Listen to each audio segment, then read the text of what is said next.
Okay guys, so here laying on my bed is a bunch of books I just got out and different things that we're going to be using for our school year this year. And I kind of have, I don't even have everything laid out here, but I have most of it laid out. So I'm not sure, I may, depending on, I don't want this video to be crazy long and boring for anybody, so I might end up breaking it up. So I think I'm going to start with the language I'm going to be using for my older two girls who are in 7th grade and 6th grade.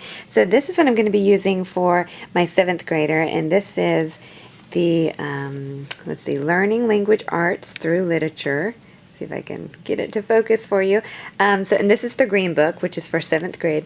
And so it's a workbook in here, and we used the 6th grade last year, and we really liked it. And it lets you, it's got spelling in here. Let me see if I can get my camera to focus for you a little bit there. It's got spelling in there. Oh no, sorry guys. And anyhow, so it's got spelling and it's got all kinds of neat things. It's got dictations that you can follow. And it's got book studies. So in this particular book, there are, or this workbook, there are 3 different books that they're going to be reading. And I only have 2 of them. I still have to order the 3rd one. But it is Much Ado About Nothing. Goodness, I can't seem to get my camera to focus here. Maybe, there we go, a little bit better. I don't know. And then it is Star of Light. And so it's literature based, but it teaches all of your good language arts and grammar, diagramming, reading. It's got all that great stuff in it. So we really liked it last year. It worked really well for us. What we ended up doing, because let me see, even though I know it's not focusing real well, every week you've got you'll have like a dictation, and what you're supposed to do is read this to them, and they're supposed to copy it every day. And anyway, it's really neat. It kind of gives them a lot of good practice about listening and writing. But now I kind of had a hard time finding the time to sit and, read it to them every week just because of, it gets busy. So I actually put a little recorder on my phone, and so I will actually just speak it into the recorder, and so every day she can go listen to it on her own time, back in the bedroom if she needs to, somewhere where it's quiet. And that's worked out really well. So anyway, so that's what we do, and we really enjoyed this, so I'm excited to use this again for my 7th grader. And then my 6th grader is doing it also, and this is what my oldest did last year. And this one, it's the same concept. This one, though, is the TAN book for 6th grade, and it also covers grammar and reading, vocabulary, spelling, creative writing, library skills, research, and higher order reasoning. And again, it also has the dictations in there. It's got spelling that's a part of it, and all that good stuff. And so I'll do the exact same thing with her. I'll probably just record it on my phone. And this particular book has 4 books that they're reading with it. The Bronze Bow, Big Red, The Horse and His Boy, and Carry On Mr. Bowditch. So anyway, I'm really excited to use this again. We really liked it last year, and that worked out really well for us. And then I don't have it, but for my 4th grader, we're using Abeka. I have not ordered my Abeka stuff yet. So we'll be using Abeka for her, and Abeka for my 2nd grader, and Abeka for my kindergarten/1st grader. So I just have a few things Abeka over here, and it's not really anything I've ordered. It's just kind of stuff that we still have. For my actual 2nd grader, we did things a little bit different with him. When he was in kindergarten, we used Abeka, but he just really needed more time on his reading. So we actually didn't complete all of the kindergarten stuff, the kindergarten workbooks and everything that came with it. We completed all of that this last year when he was in 1st grade. So he kind of did kindergarten, 1st grade. So in a sense, he's going to do the same thing this year. He'll be doing 1st and 2nd grade Abeka work. And so these are some Abeka that I still have left over, and I'm actually going to just take them to Office Depot and have them spiral bound it for me, so that I can use up all of these and by the time he's done with all of this, he should know all of his sounds and be ready to move on to the 3rd grade workbook next year. So that'll also save me a little bit of money. I probably won't order any Abeka books for him because I have all this already. And what I enjoy using with Abeka, I love this handbook for reading, and it breaks down all the special sounds and charts and teaches it to you basically from kindergarten to through 2nd grade. And so I love this book, and really I think you could apply it to anything that you use, but it really works well with Abeka.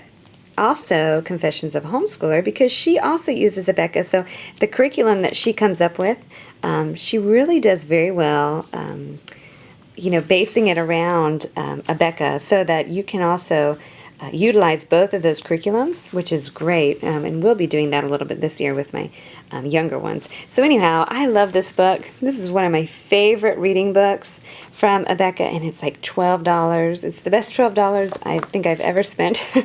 And then, of course, you can also order these little books that go with it, and so we'll be doing some of those, not with my 2nd grader, but this will be for my daughter, who will be learning to read this year, so we'll be doing that. And so I think that might be it. I think I got everything covered for the language. Like I said, some things I haven't ordered yet. We also incorporate in, for the younger ones, the Draw Right Now books, and this is just the blank book that you can buy. I think I got 6 of these for like $22 or something on Amazon. And this is just one of the books I have. I didn't pull them all out, but just in case you're not familiar with these books, we love these books.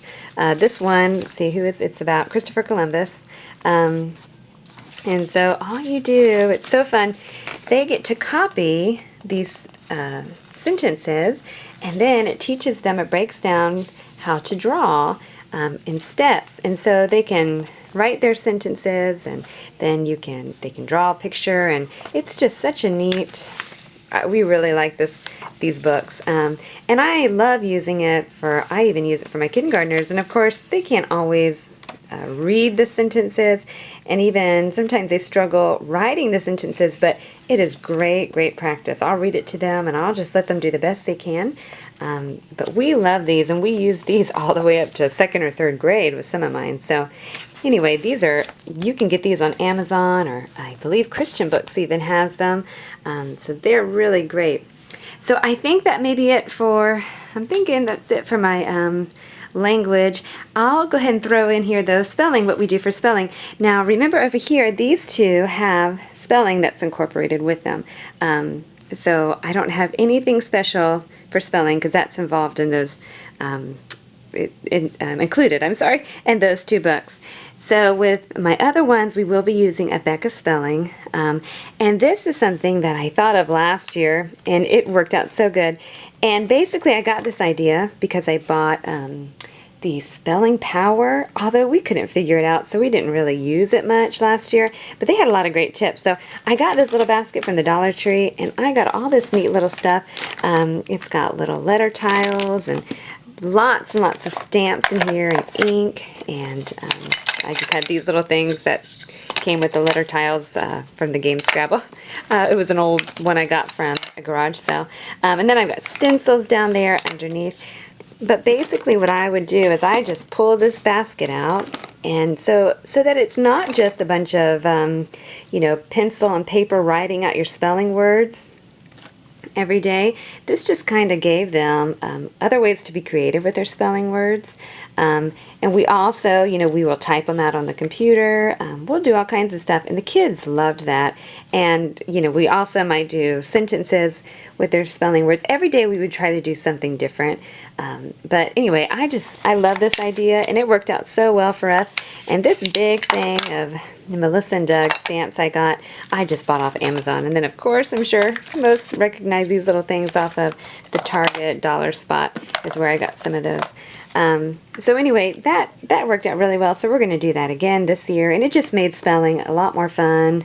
And I felt like my kids really, they remembered the words so much better instead of just having them copy and write every single day. And though I have nothing against that at all, but this just was a little bit more creative, and they just had a lot more fun with it. So that's what we'll do for spelling. So, okay, so I think that's going to be it for this video. Oh, you know what? Nope, I'll go ahead and show real fast. These over here are rod and staff. Now these are for the pre-K books, and I'm going to use this for my 4-year-old, and I just got them off of, like I said, the Rod and Staff website. I can't think of what it is right now, but these are so fun, and they have all kinds of neat little preschool books that you can use. Now they're not real colorful, as you can tell, they're just black and white, but they're very affordable. And they really go through teaching all the colors and shapes and numbers and letters, and it's just a lot of fun, and it gives them their own special little workbook to complete. So I've got 3 of those, and I actually had those left over. I bought a couple of them last year, and we didn't go through all of them with my 5-year-old, so I'm going to use what's left with my 4-year-old this year. So anyway, so that's what we're going to do for our phonics and our language.